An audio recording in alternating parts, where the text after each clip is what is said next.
दोस्तों हाल ही में CAA implementation की स्टार्टिंग हो चुकी है।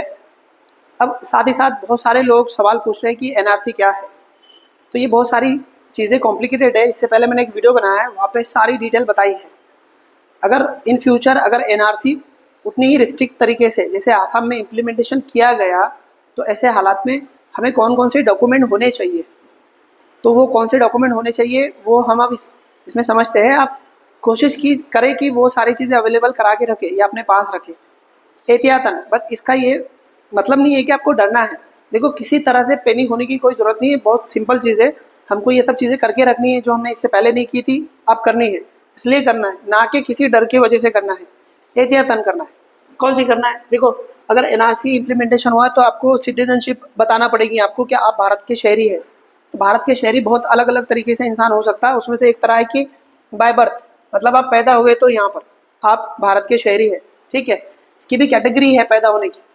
यहाँ पर ये जो पूरा सेक्शन इसके बारे में बोलता है कि कौन कैसा है। तो अब कौन पैदा हुआ भारत में तो सिटीजन माना जाएगा, वो मैं यहाँ समझा देता आपको थोड़ा साइड में, क्योंकि ये लॉ में जो लिखा है मैं यहाँ आपको आसानी से समझाता हूँ। पहले तो 1950 से लेकर 1987 तक, ठीक है, इस दरमियान अगर कोई भी यहाँ पे पैदा हुआ, उसके माँ बाप कहीं के भी हो, सिर्फ पैदा होना काफ़ी है। जो इस दरमियान यहाँ पे इंडिया में पैदा हुआ वो भारत का शहरी है, ठीक है। उसके बाद में अगर 1987 से तो 2003 तक अगर आपकी पैदाइश इंडिया में हुई, उसके साथ साथ आपका है ना, एक तो फादर मतलब बाप, फादर या फिर मदर, और लिख रहा हूँ मैं जानबूझ के मदर, दोनों में से कोई एक, दोनों रहे तो बहुत अच्छा, दोनों में से एक शहरी होना चाहिए, भारत की सिटीजनशिप होनी चाहिए, तभी आप भी भारतीय हो जाएंगे, ठीक है। ये दूसरा हो गया। और तीसरा 2003 के बाद है ना, बाद अगर आप भारत में पैदा होते हैं और आपका मतलब आपके बोथ दोनों ही माँ बाप दोनों ही क्या होना चाहिए, शहरी होना चाहिए, या और जानबूझ के और लिख रहा हूँ मैं, और या कोई एक आइदर, मतलब कोई एक आइदर भारत का सिटीजनशिप उसके पास होनी चाहिए। और जो दूसरा है वो इलीगल माइग्रेंट नहीं होना चाहिए। मतलब एक कोई चोरी छुपके से इंडिया में आया, शादी की यहाँ पे, और उसका बच्चा रहेगा तो वो इलीगल रहा, तो वो इलीगल नहीं होना चाहिए, वो लीगल होना चाहिए। ये भारत का हो या ना हो फर्क नहीं पड़ता, बाहर का भी रहा तो फर्क पड़ता नहीं, बट वो इलीगल नहीं आना चाहिए। अगर लीगल तरीके से आया और कोई दूसरे देश का है तो कोई फर्क नहीं पड़ता। जैसे माधुरी दीक्षित है ना, खुद भारतीय है, और उसका जो शोहर है वो अमेरिका में तो डॉक्टर है। अब वो भारत का नहीं है, बन लीगल तरीके से इंडिया में आया, तो उसके जो बच्चे हैं वो लीगली भारतीय शहरी होना चाहिए, ठीक है। अब सिर्फ पैदा होने से काम काफ़ी नहीं चलेगा, इसको रजिस्टर कराना पड़ता। मतलब पैदा हो गए काफ़ी नहीं, उसको बताना पड़ेगा ना गवर्नमेंट को, तो इसको रजिस्टर कराना बहुत ज़रूरी है। रजिस्टर, अब रजिस्टर कहाँ कराते हैं हम लोग? गांव के लोग ग्राम पंचायत में कराते हैं, और शहर के लोग अपनी अपनी कॉरपोरेशन में, नगर पालिका, महानगर पालिका जो भी रहेंगी वहाँ पे रजिस्टर कराते हैं। अब प्रॉब्लम क्या है कि हमारे पास में जो सारे भारतीय है ना, 75% जो गांव के लोग हैं वो उन्होंने रजिस्ट्रेशन कराया नहीं अपना, और 50% लोग शहर के, इन्होंने भी रजिस्ट्रेशन नहीं कराया। तो फिर रजिस्ट्रेशन कराया ही नहीं तो फिर इनको बर्थ सर्टिफिकेट मिलेगा कैसे, सिटीजनशिप कैसे मिलेंगी, ये तो प्रॉब्लम है। तो फिर क्या करना है इसके लिए क्या करना पड़ेगा आपको? खुद को रजिस्टर कराना पड़ेगा। अगर आप ये कैटेगरी में बैठते तो, मतलब भारत में पैदा हुए तो रजिस्ट्रेशन कराना पड़ेगा। कैसे कराना पड़ेगा और कौन से डॉक्यूमेंट लगते हैं समझते।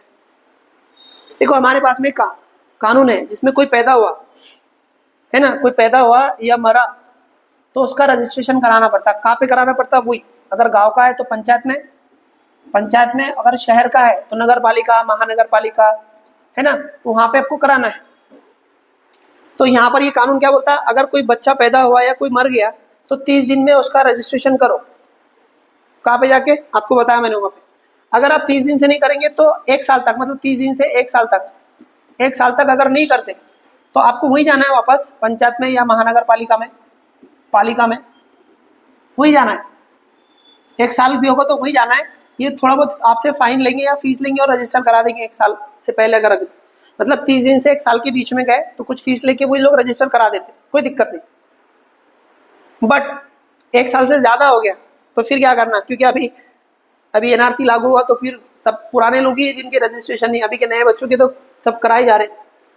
तो यहाँ पर हमारा एक कानून है जिसमें ये देखो, यहाँ पर डिले, जो बर्थ और डेथ अगर डिले कर दिया किसी ने तो फिर आपको क्या करना पड़ती है, कोर्ट की परमिशन लगती, कोर्ट परमिशन या कोर्ट डायरेक्शन, कोर्ट की डायरेक्शन लगती है यहाँ पे, मतलब कोर्ट ऑर्डर लगता है, सीधी सीधी बात में। अभी कोर्ट मतलब कौन, में समझा देता, जेएमएफसी मतलब छोटी अदालतों में, तालुका लेवल पर छोटी छोटी अदालतें रहती ना, वहाँ पे जेएमएफसी रहता, छोटी कोर्ट रहती, district judicial magistrate first class बोलते हैं उसको। उसके बाद में आप तहसीलदार के पास भी, तहसीलदार को भी अधिकार होते हैं। उसके बाद में कलेक्टर, इनके पास, इनके ऑर्डर लाना पड़ते, डायरेक्शन लाना पड़ती। क्या है थोड़ा समझते। ये 13 ना मैं थोड़ा डिटेल में बताता आपको। ये 13 यहाँ पे लिखा, उसमें वही बात है कि आपको मजिस्ट्रेट से परमिशन लाना है और जो फीस फाइन के तौर पे लेंगे वो लेना है और फिर होगा। तो आप क्या करेंगे, कहानी समझो कैसी है।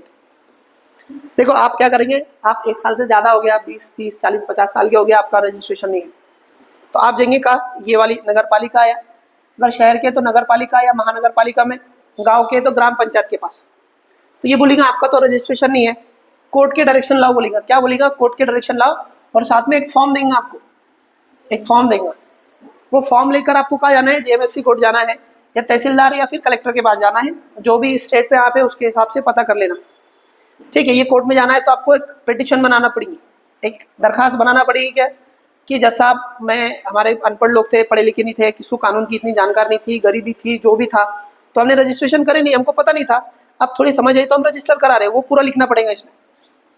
उसके साथ एक एफिडेविट देना पड़ेगा, मतलब कसम खा के बोलना पड़ेगा कि आप जो बोल रहे हो वो सही है, ऐसा एफिडेविट देना पड़ेगा।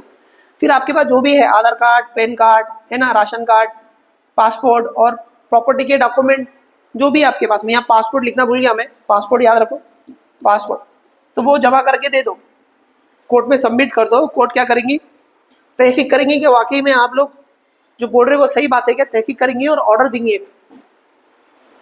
क्या करेंगे, ऑर्डर देंगे। किसको देंगे, इनको, इसको देंगे और बोलेगी कि ये जो बंदा है इसका रजिस्ट्रेशन कर लो आप। तो ये पंचायत नगर पालिका आपकी रजिस्ट्रेशन कर लेंगे और आपको बर्थ सर्टिफिकेट मिल जाएगा। तो इस तरह आप, इसके लिए कौन से डॉक्यूमेंट होना, देखो पहले तो आपको सिटीजनशिप प्रूफ करने के लिए बर्थ सर्टिफिकेट चाहिए। बर्थ सर्टिफिकेट के लिए ये इतने सारे दिखाने हैं, बर्थ सर्टिफिकेट लाने के लिए ये सब ऐसा करना है आपको। उसका दूसरा एक रहता, पासपोर्ट है आपके पास में, पासपोर्ट है तो कोई दिक्कत नहीं। तो ये मेजर आपको करना है, मतलब रजिस्ट्रेशन कराना है। अगर एनआरसी इम्प्लीमेंट हो मत हो, ये सब चीज़ें करनी है, ये लीगली ज़रूरी चीज़ें हैं, आपको आज नहीं तो कल करनी है। इसलिए करनी है, इसलिए नहीं करनी है कि आपको डरना है एनआरसी देंगी और कुछ होने वाला है, पैनिक होने की ज़रूरत नहीं है। आप सब सेफ है और सब सही है, बट एहतियातन ये सब चीज़ें आपको करनी है। ठीक है, इस पर मैंने एक डिटेल वीडियो बनाया है, CA क्या है, एनआरसी क्या है, इसमें क्या प्रॉब्लम है, क्या प्रॉब्लम नहीं है, अफवाह है क्या है, सारी चीज़ें बताइए। वो वीडियो को जाके देखिए यूट्यूब पे। ठीक है, और ऐसी लीगल अवेयरनेस के लिए बने रहिए, चैनल को सब्सक्राइब वगैरह करके रखिए। ऐसी कुछ ज़रूरी बातें मैं आपको बताते रहूँगा। हम लोग मिलते हैं नेक्स्ट वीडियो में, तब तक के लिए बाय बाय।